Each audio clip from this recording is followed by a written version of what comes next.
Hujambo na karibu kwa mara nyingine tena mtazamaji wa The World News katika kipindi hiki cha ulimwengu wa siasa. Mimi ni Adam Hussein. Iran yasisitiza kusema kwamba Israel haipo salama kabisa na hata Marekani pia.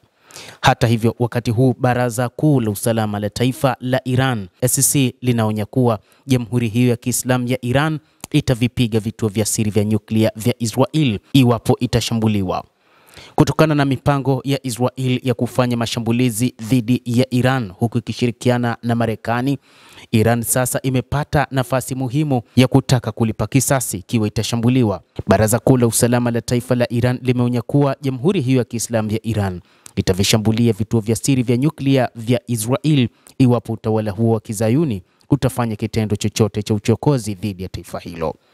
Hata hivyo, katika taarifa ambayo imetolewa katika baraza hilo, ambayo pia ni kutokana na maono ya kiongozi mkuu wa serikali ya mapinduzi ya Iran Ayatollah Al-Khamenei, ni kwamba mpango wao kwa sasa ni baada ya kupata taarifa nyeti zilipo silaha za nyuklia za Iran pamoja na vinu vyao, sasa wapo tayari kulipa kisasi cha kushambulia vinu hivyo vya nyuklia ambavyo vipo nchini Iran ikiwa Iran itathubutu kufanya shambulizi. Haikufahamika kirahisi juu ya kufahamika kwa vinu vya nyuklia vya Israel, lakini wakati huu wao wakitishia kufanya shambulizi katika vinu vyetu nasi tutashambulia vinu vyao, alizungumza Ayatollah Al-Khamenei. Katika taarifa ya Baraza la Usalama la Taifa la Iran imesema kuwa operesheni ngumu ya intelijensia ya majeshi ya Iran na mafanikio yao makubwa ni sehemu kuu ya mpango mahiri wa vitendo vya siri vya mfumo wa nchi hiyo mbele ya propaganda za maadui.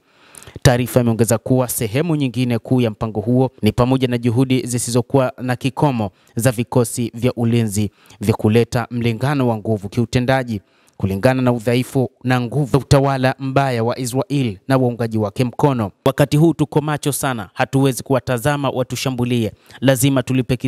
kisasi kwa kisasi, imesema taarifa ya Baraza la Usalama la Taifa la Iran ambalo limepewa baraka na Ayatollah Al-Khamenei, kiongozi mkuu wa serikali ya mapinduzi ya Iran.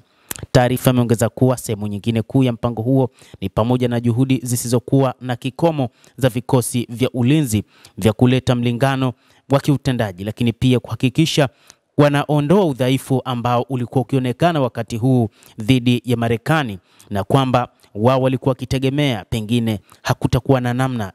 Iran lazima itakubaliana na matakwa ya Marekani, lakini sasa Iran imeshikilia kwamba kamwe haitokubali juu ya kushambuliwa vinu vyake vya nyuklia na wala haitokubali kuachana na mpango wa kurutubisha uranium kulingana na utawala wa Israel na watu wake ambao wanaunga mkono, ambao wanataka Iran ishambuliwe vinu vyake vya nyuklia na iachane kabisa na mpango huo. Baraza hilo la usalama limesema orodha iliyolengwa na Israel ipo juu ya meza ya vikosi vya jeshi la Iran na kwamba vituo vya siri vya nyuklia vya utawala huo vitalengwa. Iran itafanya uchokozi na chokochoko za aina yoyote, na ikiwa itafuatana na Marekani, nao pia watalipa kisasi hicho kizito. Taarifa imeeleza kuwa leo hii majeshi ya Iran yana uwezo wa kujibu mara moja tu uchokozi wowote unaoweza kufanywa na utawala dhidi ya vituo vya nyuklia vya nchi hii kwa kushambulia vituo vya siri vya nyuklia vya Israel, imesema taarifa ya Baraza la Usalama la Taifa. Kabla ya hapo, Ismail Khatib, waziri wa usalama wa taifa wa Iran, alisema kuwa nyaraka za siri ambazo Iran imefanikiwa kuzipata kutoka Israel zinahusiana moja kwa moja na taarifa nyeti kuhusu miundombinu ya nyuklia ya utawala huo wa Israel na zinaimarisha uwezo wa Iran kimajukumu, akisema kwamba wakati huu Israel ipo katika hasara kubwa ikiwa itaamua kufanya mashambulizi dhidi ya Iran. Akizungumza na shirika la habari la IRIB siku ya Jumapili, siku moja baada ya vyanzo vya kuaminika kufichua habari hizo, Khatib alisema nyaraka walizokuwa nazo kutoka utawala wa Israel zinahusiana na taarifa kuhusu vituo vyao vya nyuklia, na amesema nyaraka hizo za siri pamoja na taarifa nyingine za kimkakati zitaboresha uwezo wa Iran wa kufanya mashambulizi wakati wowote ikiwa itashambuliwa. Mtazamaji wa The World News, endelea kutufuatilia na usisahau kulike, usisahau kucomment, kadhalika na kusubscribe channel yetu hii ili upate habari hizi kwa mapana kupitia hapa The World News. Jina langu ni Adam Hussein, endelea kuwa nasi wakati wote, endelea kutufuatilia.